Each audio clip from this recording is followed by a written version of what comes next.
Welcome everyone to our next session, and actually the last one for today, and actually the last one for our 3-day conference. I hope you've been enjoying it as much as I have. As we know, today's focus has been on racial equality and a lot of the roles that corporations and businesses are playing, particularly in the community. And I'm very pleased to have Brandee McHale with us today, who is the head of community investing and development at Citi, and specifically in her role in investing in communities and community relations and investing in finance and philanthropy through the Citi Foundation. So Brandee, thanks so much for joining us today. And my colleague Dana Peterson, who you've seen before throughout this week, is our chief economist from the conference board, and she will be having a great conversation with Brandee. So Dana, over to you. Thank you, David, for such a wonderful introduction. Hi, Brandee. It's really great seeing you again. Thank you. Thank you for having me. So let's begin our conversation. Tell us what corporate citizenship is and why is it important? Well, you know, the term corporate citizenship has been around for a while, and many companies have corporate citizenship functions. I think that framework is evolving in some important ways. So for me, I think of it both as a value as well as a set of activities. And really it coalesces around what is the role of the private sector in addressing societal issues. You know, the biggest trend is that this is becoming the norm versus the exception. You know, in preparing for today, I noticed something caught my eye. I saw a recent survey just from this past December that said 62% of Americans believe corporations should act as leaders who cooperate with elected officials versus stakeholders sitting on the sidelines who wait to take action or just follow the direction of others. You know, so the role that the private sector is expected to play, those expectations are rapidly changing. And so as we evolve that role, we want to be as effective as possible. And I think that it's most effective when it's the concept of being a good corporate citizen isn't off to the side in its own standalone vertical, but integrated throughout the company. And so for us at Citi, this has meant two important things. First, we no longer have a corporate citizenship officer. If you were introducing me 2 years ago, that would have been my title. We purposely eliminated that title because everybody here in our company has a role to play in being a good corporate citizen and in our ESG agenda. And the other thing for us as we think about how we've evolved, how we bring this idea to life, is our approach has 4 key pillars. We lead first with our core business capabilities. What can we do as a bank? First and foremost, that's probably our most powerful tool. Then the second tool we have is our role as an investor in communities. How do we use strategic philanthropy? How are we engaged community problem solvers? Our role as an employer. We provide jobs for lots of people, and through our banking activity, we enable jobs for many more.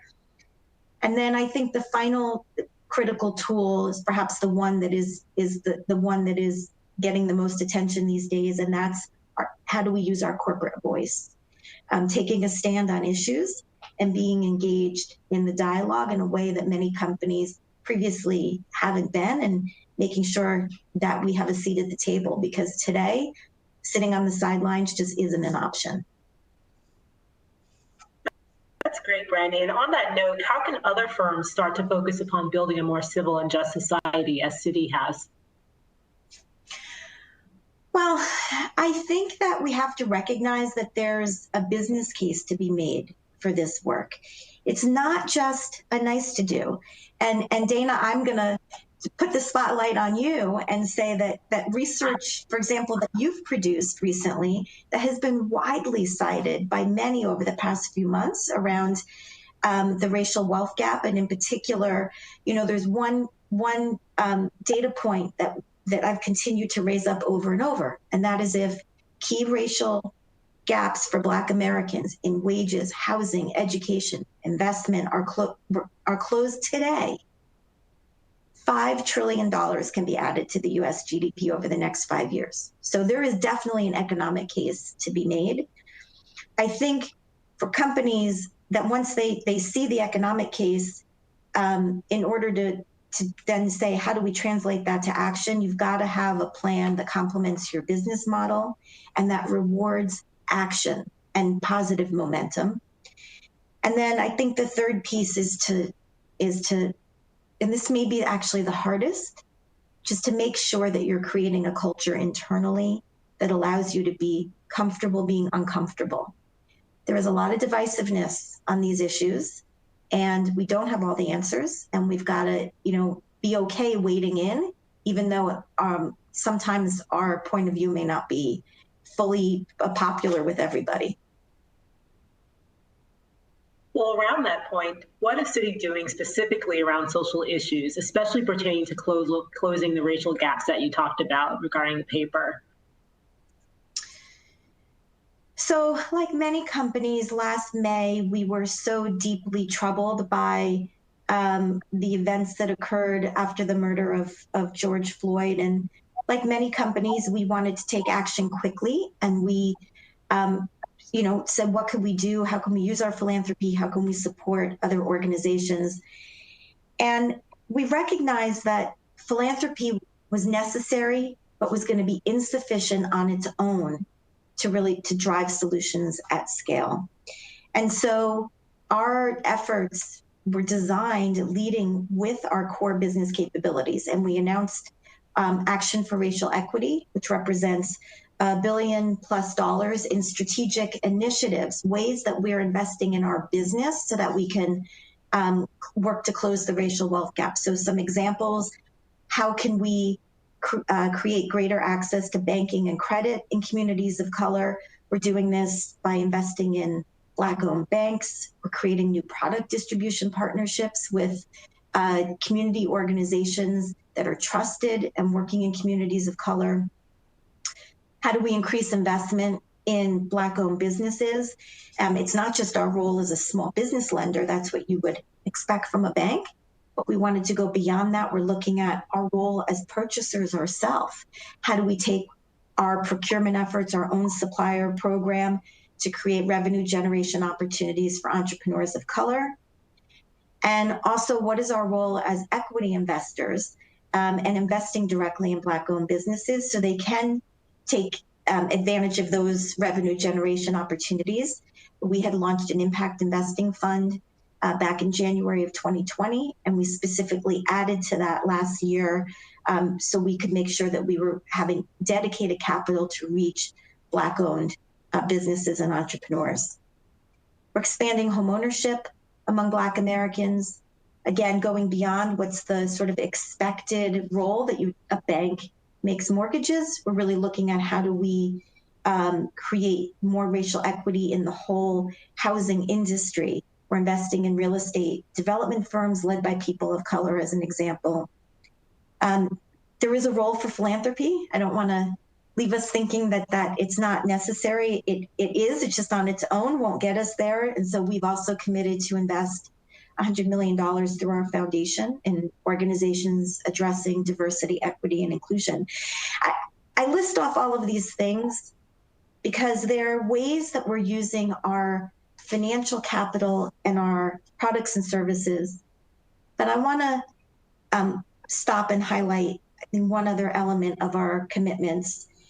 And that's, again, getting back to this idea of doing things that, even when you don't have all the answers. And that was making a commitment to advance anti-racist practices in the financial services industry. How do we take what we do today as a company and look at how we work through a racial lens? So that means when we do due diligence on a loan, how do we look at what impact that activity, that project we may be financing may have on a community of color? Looking at when we design software, how do we eliminate bias in those design elements? When we're selecting marketing and communication firms, we're making sure that we're selecting firms that have people of color, both behind the camera and in front of the camera. So a whole set of things that are both how we use our capital, but also how we approach our work and adopt a mindset that puts racial equity at the center of what we do. And the final thing I'll just say about all of this is that, it's not an easy topic, and it's also not a short-term lens that you need to apply. We know that we have to work on a long-term basis, and so we see this as a start, as a beginning, and our commitment definitely is not the finish line. Citi sounds like it's doing a lot of really great work. And I know it's only been 6 months since Citi made that $1 billion commitment. Are you able to share maybe one or two things that successes that you've had over the last few months? Absolutely. I'm, one of the areas that we're most excited about, I would say, is also that this is different than anything else we've been engaged before, because we really believe strongly that this is a time for collaboration, not competition. And so we've made, for example, in our work with minority depository institutions, strengthening Black-owned banks, we've made a commitment to make equity investments in these specialized financial institutions, and we're seeing our peers in the industry doing the same. One of the things that we've been working on that I'm really excited about, though, is an approach that we describe as Equity Plus. How do we not just put equity into an institution, but then we're working hand in hand with our Black-owned bank partners to create revenue generation opportunities for them.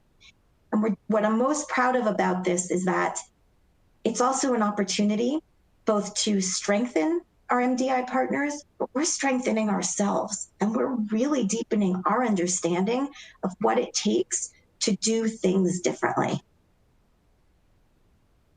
Fantastic. Well, there's another element of work that Citi's been very well known for, and that's around education. So can you tell us about the educational initiatives and how they're playing a role in leveling the playing field for young people? Yeah. So we recently announced a commitment. We've had an initiative called Pathways to Progress that we actually launched back in 2014 for the first time, which was to help young people develop the workplace skills that they needed to put them on the path to jobs and careers. You might say, well, wait a minute, that's not new. That's 2014. And, but so much has changed. We decided that it was time for us to renew our commitment to the Pathways to Progress initiative and to add some innovations to it. So we've just announced that we'll be investing $100 million in philanthropy to support organizations, again, helping young people develop workplace skills, but also going beyond that to help them develop professional networks and connections that they're going to need to succeed personally and make a positive impact in their communities. And then we're going two steps further by also making sure we've committed to create 10,000 workplace experiences at Citi, open up our doors, create internship opportunities, job shadow opportunities. And then the piece I think is actually perhaps most important today, which is we are committing 10,000 of our employees to serve as mentors and coaches to a young person. And I say that because we know how important social capital is, and we want to ensure that young people who have been so derailed by the pandemic and for whom the path back to opportunity and advancement is going to be so much steeper, to make sure that we are doing everything we can to help get them back onto that road to opportunity. Fantastic. And I know you started the program back in 2014, but what are some of the, key successes that you've seen since that time? And also if you've seen anything amid the pandemic in terms of successes for young people? So I think there are two things that are my biggest takeaways. And one is that, it's often said everybody is born with potential, but not the same opportunity. I think that we're seeing employers recognizing that hiring young people from aren't the same traditional pathways that they've always recruited from. Young people who have grit and persistence really are the kind of people that you need if you're going to have a great organization, a great company. And so many of the programs are really focusing on how to invest in young people to be problem solvers and to support them to persist. And the other piece of this is seeing that young people, their desire to make a positive contribution to society. It kind of brings our conversation back full circle about how do you drive societal impact. This is a generation that sees that that's part of their purpose. And I think we're on the cusp of a whole new wave of innovation, getting young people involved in their communities and seeing that that's not just good for the community, but it's a way for them to invest in themselves as well. A whole new generation of social entrepreneurs are coming up, and we certainly are in a moment in our society where we need that energy and that spirit and that optimism. And that's what we want to keep cultivating. Absolutely. You talked earlier about this being a business imperative, and that's kind of a theme that we've heard over the last few days.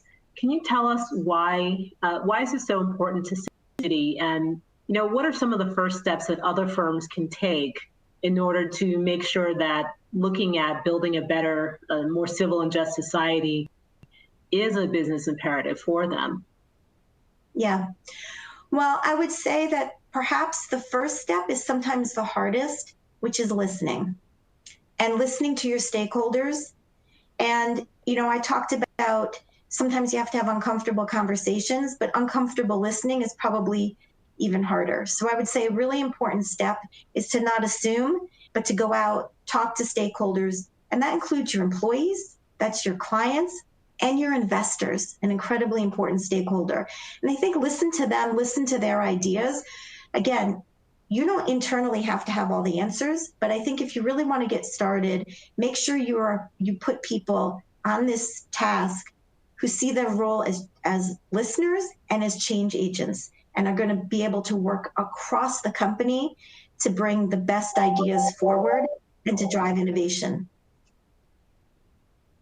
Awesome. And I guess, the final question that I would ask is, what's in it for businesses to engage in this kind of activity, investing in their communities?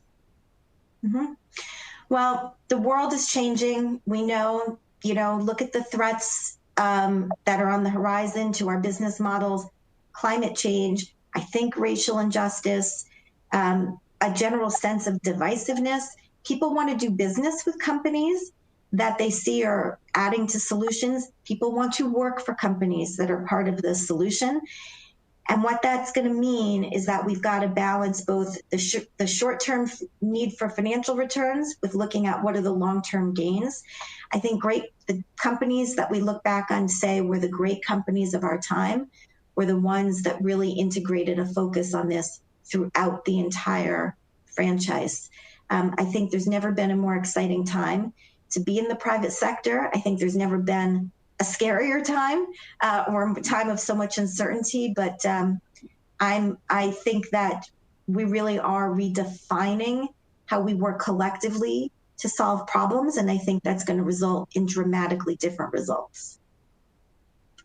Thank you so much, Brandee, for just sharing with us and just telling us about all the amazing things that Citi is doing in our communities around building a more civil and just society.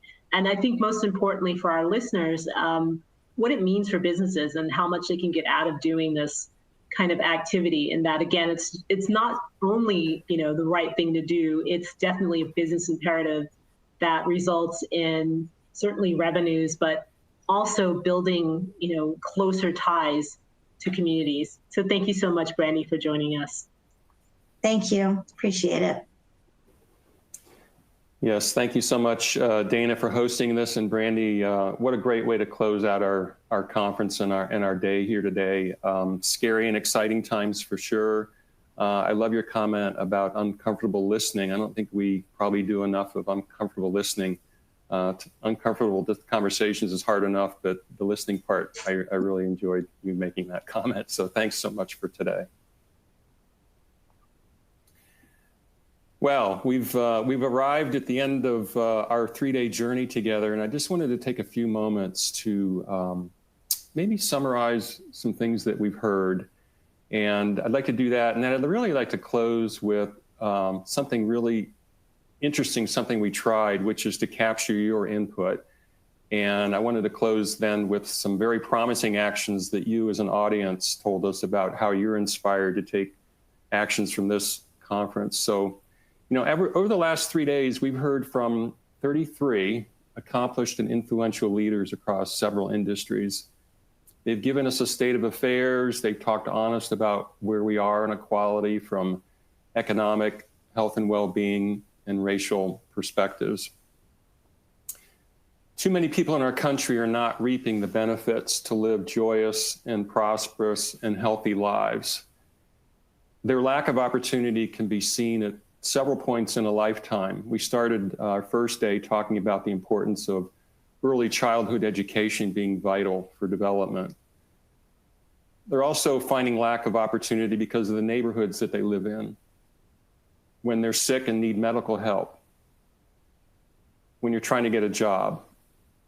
And too often people are disadvantaged because of the color of their skin or their gender identity, as we've explored here. There's certainly many other demographics at play that place people at a disadvantage. But the impact can also be felt not only over a lifetime of overall wealth, if you will, but in a moment of time. And when you think about the last year that we've been through around pandemic and racial reckoning and social unrest, even who gets access to a vaccine, who loses their livelihood, and even how it affects their personal mental health and well-being. One of my takeaways from the last 3 days is if there's any silver lining to the events of the past year, it's made us a lot more aware. And we heard that from our speakers. Not only aware, but more accountable. There's things happening that we've learned about in this conferences. Businesses, corporations, foundations are investing like never before, not only within their four own walls, and we heard today that boards are listening and they're expecting results, but in how they brand themselves or rebrand themselves, and in banding together to improve access more broadly to help the disadvantaged find paths and hope forward, finding career-sustaining jobs, getting access to quality health care, and improving their lives economically. It rang loud and clear for me this week that companies can both be a force for growth and a force for good. I don't think we're here to address our challenges with a technical solution, but one that requires us to see this as an adaptive challenge. Technical problems is easy to solve because usually you have the know-how or the expertise.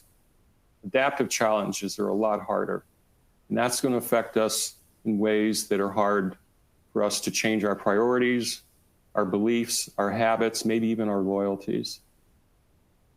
Continued progress means going beyond the quote unquote answer to mobilize discovery, shed our entrenched ways, tolerate failures, and generate capacity to thrive in a new country and a new world. So I hope you found these last 3 days to be a spark. Our goal here has been to create insights and energy that's going to carry forward momentum and continual understanding. We're here for breakthroughs, and I hope they last beyond our time together this week. So with that, what I'd like to do is share with you some of the ideas that you shared with us in response to this question of how have you been inspired by this conference to take action. Let me read a couple of the comments that came back from some of you. And I guess when I read these, there's a few things that come to mind for me. One is they're very authentic, they're personal, they bring an air of accountability, but there's also things in here that people said they're actually going to change the way that they think and feel and do things in their own organizations. I'll just read a few of these. By making purpose the driver of our growth and making it actionable at all levels of the company.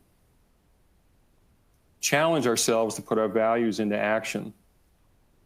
Continue to drive uncomfortable conversations that result in change, and maybe part of that uncomfortable listening as well. Focus on being transparent with our employees. One person said, "I've been inspired to consider others in ways I can begin making change." It can also be articulating our values more frequently in all staff meetings. Here's one: "Our branding needs an upgrade to reflect the values that we hold." We've taken action, but today, and I think over the course of the conference, for this person, provided different thoughts on how they're going to think differently about the many topics were discussed. And lastly, someone said, "We need deeper conversations." So I hope that you all have had an opportunity to reflect and think about how you're going to think and feel and operate differently when you get back home. That's been one of our goals. So with that, let me just close by thanking my conference board colleagues here who led the efforts to put these 3 wonderful days together. Starting with Steve Odland, our CEO, Rebecca Ray, our Executive Vice President for Human Capital, Mary Beth Reedy, who's our Executive Director for Executive Programs. A big shout out to Kelly Osmulski, who is our Associate Director for Conference Programming, who made sure that everything from when we started talking about this many moons ago through today just made it click. My co-host and senior fellow, Regina Brayboy, the center leaders that you heard conducting interviews and moderating the sessions, got together way back when to design this conference: Paul Washington, Chiki Cartagena, Lori Esposito Murray, Dana Peterson, Ron Williams, and Mohini Anand. And I'd be remiss in not also thanking our production team of Leanna, Sydney, Luke, Joe, and Ashley. Thank you all for spending time with us. Have hope, make a difference, and take care. We'll see you soon.